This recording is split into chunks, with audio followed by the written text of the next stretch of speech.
हे guys welcome back to my channel. आजको भिडियोमा हामी चाहिँ दोस्रो पार्ट लिएर आएको छौँ, जुन चाहिँ 78 को हामी चाहिँ केमिस्ट्रीको क्वेसन सल्भ गर्दैछ, जो चाहिँ हामीले अलरेडी फर्स्ट वान पार्टमा 90 सम्म अलरेडी सल्भ गरेर राखिदिएको छौँ। र आजको भिडियोमा हामी चाहिँ 91 बाट 100 सम्म सबै सल्भ गर्नेवाला छौँ। सो यो भिडियो चाहिँ अन्तिमसम्म हेर्नुहोला र तपाईँहरूले यो 78 को क्वेसन कहाँनिर भेटाउन सक्नुहुन्छ त्यसको बारेमा पनि भन्नेछु। साथसाथै हामीले फ्रीमा मक टेस्ट कसरी दिने त त्यसको बारेमा पनि कुराकानी गर्नेछौँ। सो यो भिडियो चाहिँ अन्तिमसम्म हेरेर नछुटाउनु होला। तपाईँहरू चाहिँ पहिला चाहिँ मक टेस्ट कसरी दिने त्यसको बारेमा कुराकानी गर्नेछौँ। त्यसपछि हामी चाहिँ 79 को क्वेसन कहाँनिर भेटाउन सकिन्छ त्यसको पनि कुराकानी गर्नेछौँ। पहिला मक टेस्टको बारेमा कुराकानी गरौँ है त। हाम्रो CSIT भन्ने वेबसाइट रहेको छ, त्यसमा जानु होला। यसमा गइसकेपछि तपाईँलाई सिम्पली लगइन गर्नुपर्ने हुन्छ। मैले अलरेडी लगइन गरेर राखेको छु। र त्यसपछि यहाँ चाहिँ इन्ट्रान्समा जानु होला, त्यसपछि टेक फ्री टेस्टमा जानु होला, यसमा क्लिक गरिहाल। त्यसपछि यहाँ चाहिँ लास्टतिर हेर्दा टेक रियल टेस्टमा आउँछ, यसमा क्लिक गर्नुहोस्। र त्यसपछि यहाँ चाहिँ तलतिर स्क्रोल गरेर हेर्दाखेरि 22वटा मक टेस्टहरू दिन सक्नुहुन्छ। क्वेसनहरू के कस्तो रहेको छ आफूले एक्सप्लोर गर्ने काम चाहिँ तपाईँहरू छ। यहाँ चाहिँ फर्स्ट नम्बरमा जानुहुन्छ भने तपाईँहरूको चाहिँ सबै टाइम कति बाँकी रहेको छ, त्यसपछि कतिवटा एटेम्प गर्नुभयो, कतिवटा एटेम्प गर्नुभएको छैन, कतिवटा एन्सर गर्न बाँकी छ, सबै रहेको छ। तपाईँहरूले चाहिँ एक्सप्लोर गर्ने काम चाहिँ तपाईँहरूको छ। यो भयो तपाईँहरूको लागि फ्रीमा मक टेस्ट दिने कामहरू रहेको छ। ल अब हामीले चाहिँ सिम्पली 79 को क्वेसन कहाँनिर भेटाउन सकिन्छ त त्यसको बारेमा पनि कुराकानी गरौँ न त। ल हामीसँग www.prohibited.com.np भन्ने वेबसाइट रहेको छ, जुन चाहिँ यसमा क्लिक गर्नु होला सिम्पल वेमा। र यहाँ चाहिँ CSIT इन्ट्रान्स कहाँनिर लेखेको छ, यहाँनिर लेखेको छ, यसमा क्लिक गर्नुहोस्। र त्यसपछि यसमा क्लिक गरिसकेपछि यहाँ हेर्नु त 79 इन्ट्रान्स क्वेसन रहेको छ, यसमा क्लिक गर्नुहोस्। विथ क्वेसन भेटाउन सक्नुहुन्छ। क्वेसन पनि रहेको छ, विथ एन्सर पनि रहेको छ। यसो पप आउटमा क्लिक गर्नुहोस्। त्यसपछि डाउनलोड तपाईँहरूले सिम्पल वेमा गर्न सक्नुहुन्छ। र लास्टतिर तपाईँहरूको लागि एन्सर के राखिदिएको छु हेर्न सक्नुहुन्छ। र यसमै जुन चाहिँ तपाईँहरूको चाहिँ CSIT को प्लेलिस्ट सबै इन्ट्रान्स क्वेसनको प्लेलिस्ट भेटाउन सक्नुहुन्छ, जुन चाहिँ म्याथमेटिक्सको प्लेलिस्ट भयो, फिजिक्सको भयो, त्यस्तो भयो केमिस्ट्रीको भयो, र हाम्रो कम्प्युटरको पनि रहेको छ। एक्सप्लोर गर्ने काम तपाईँहरूको छ। यो भयो। अब अरू पनि क्वेसनहरू थुप्रै खालको क्वेसनहरू पनि भेटाउन सक्नुहुन्छ।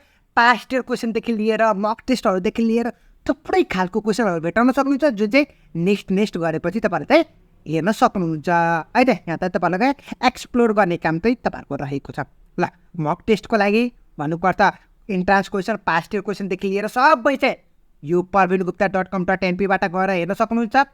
फ्रीमा मक टेस्ट दिनको लागि तपाईँहरूको चाहिँ हाम्रो CSIT.com बाट हेर्न सक्नुहुन्छ। लिङ्क पनि दुईटैको लिङ्क तल डिस्क्रिप्सनमा प्रोभाइड गराइदिन्छु, त्यसबाट चेक इट आउट गर्न नबिर्सनु। ल अब हामीले चाहिँ कन्टिन्यू गरौँ है त। सेकेन्ड पार्ट हामीले अलरेडी 90 सम्म सल्भ गरेर राखिदिएको छौँ।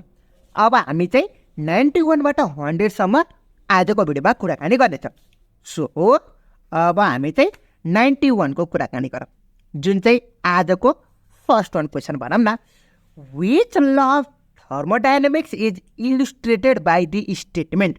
यो स्टेटमेन्ट दिएको छ, कुन चाहिँ थर्मोडाइनामिक्स लले भनेको हो भनेको छ।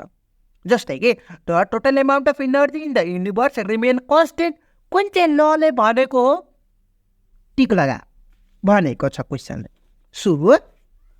सरी त 91 ले क्वेसनमा चाहिँ total amount of energy in the universe remain constant कुन चाहिँ अप्सनले भनेको छ, कुन चाहिँ लले भनेको छ भन्नु त। यो चाहिँ फर्स्ट लले भनेको छ। सो अप्सन नम्बर बी को हुन गयो, बुझ्नुभयो।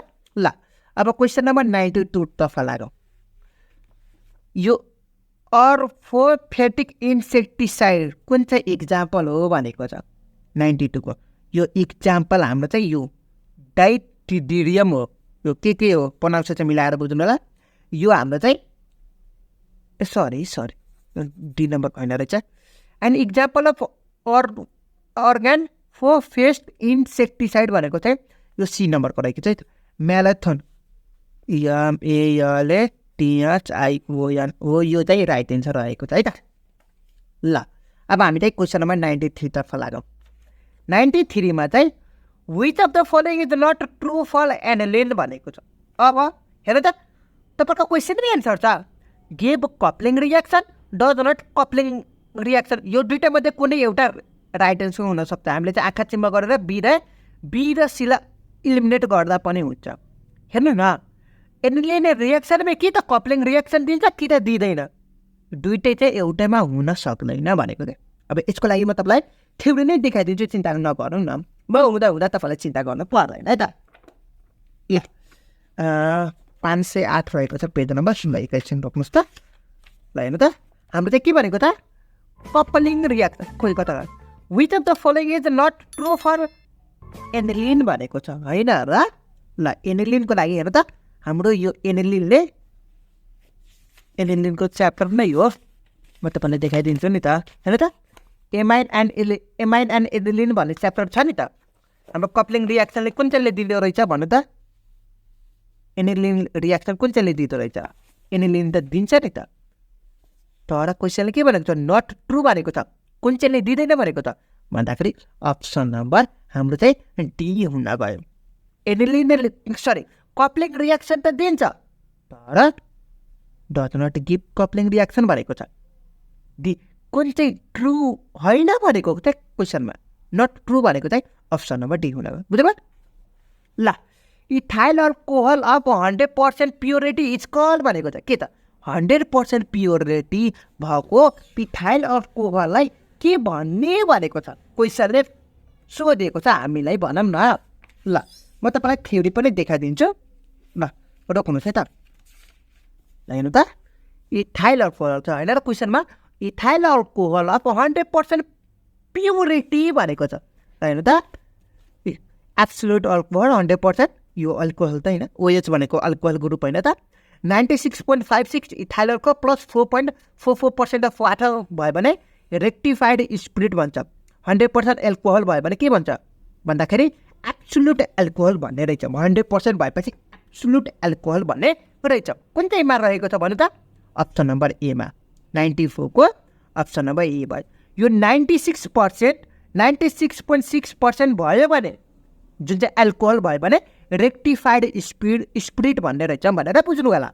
ल अब क्वेसन नम्बर 95 तर्फ लाग्यो। Haloalkane when heated with sodium metal in presence of ether as solvent gives alcohol, this reaction is known as. के भनेको छ, कुन चाहिँ रियाक्सनले हुन्छ, हेलो अल्केनलाई हामीले सोडियम मिटरको प्रेजेन्समा हिट गऱ्यो भने इन प्रेजेन्स के अरे haloalkane when heated with sodium metal in presence of ether as solvent gives alcohol दिन्छ, एल्किन दिन्छ भनेको।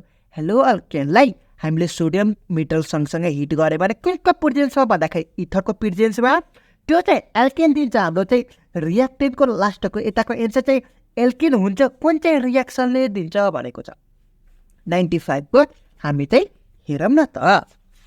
ल म तपाईँलाई देखाइदिन्छु। ल हेर्नु त, कुन चाहिँले दिँदो रहेछ हेर्नु त, हाम्रो यो हेलो अल्केन हो।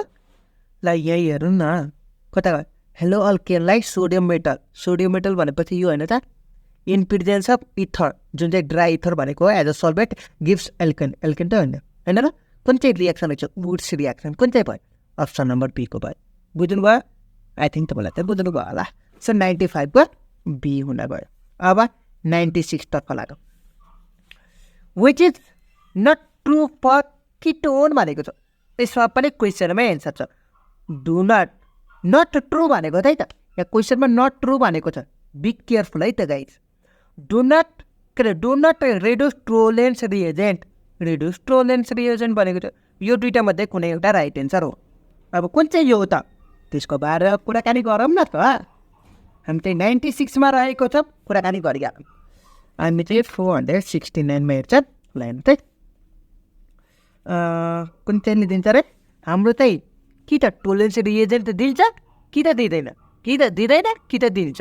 टोलेन्स रिएजेन्ट भनेपछि हाम्रो चाहिँ दिँदो रहेछ भनेको छ। दिँदो रहेछ टोलेन्स रिएजेन्ट। सो हाम्रो चाहिँ राइट एन्सर कुन हुन गयो, नट ट्रु भनेपछि अप्सन नम्बर ए को हुन गयो। बुझ्नुभयो?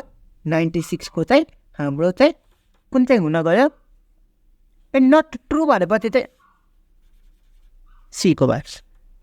नट ट्रु भनेको छ नि त, हाम्रो चाहिँ ल हेर्नु त म तपाईँलाई देखाइदिन्छु नि त चिन्ता नगर्नुहोस् ल हेर्नु त टोलेन्स रिएजेन्ट ओन्ली गिभ्स एल्डिहाइड भनेको छ टोलेन्स रिएजेन्ट एमोनिकस सिल्भर नाइट्रेट भनेको छ जुन चाहिँ रियाक्सन गर्यो भने यस्तो हुन्छ silver mirror is form around the tube in the inner जुन चाहिँ एल्डिहाइडले मात्र ओन्ली गिभ्स बाई एल्डिहाइडले मात्र दिन्छ सो यो बेला चाहिँ के हुन गयो भन्नु त नट ट्रु भनेपछि चाहिँ यसले चाहिँ दिँदो रहेनछ भन्नुपर्छ यो चाहिँ ट्रु भयो हाम्रो चाहिँ एन्सर चाहिँ सीको जुन चाहिँ रिड्युस टोलेन्स रिएजेन्ट नट ट्रु भनेको छ है त क्वेसनमा हेर्नु न क्वेसनमा नट ट्रु भनेको क्वेसन चाहिँ यो होइन यो ट्रु हो कुन चाहिँ ट्रु रहेछ रिड्युस टोलेन्स रिएजेन्ट जुन चाहिँ हाम्रो चाहिँ एल्डिहाइडले मात्र दिन्छ होइन र ल अब क्वेसन नम्बर 97 तर्फ लाग्यो 97 कुन चाहिँ रहेको छ त त्यसको बारेमा कुरा CO2 इज अ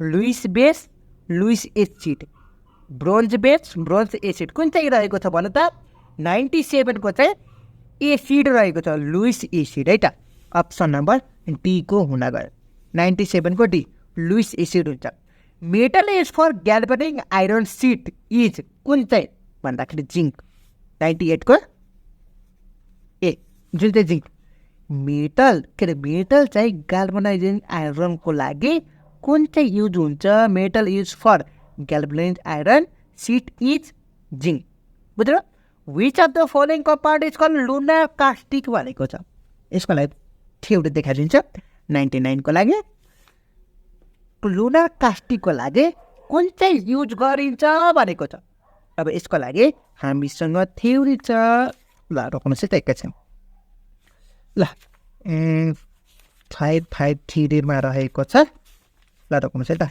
553 को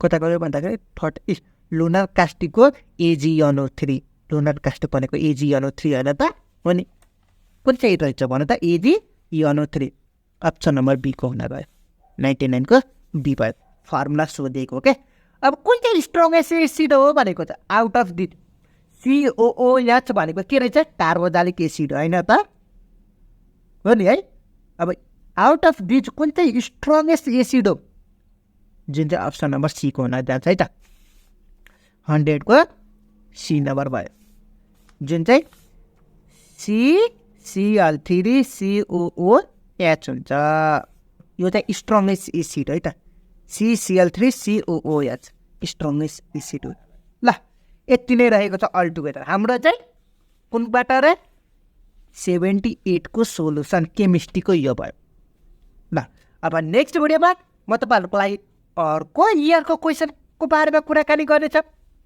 फर द्याट अर्को भिडियोको लागि च्यानललाई सब्सक्राइब गर्नुभएको छैन भने च्यानललाई सब्सक्राइब गर्न नबिर्सनुहोला so see you in the next video till that have a good day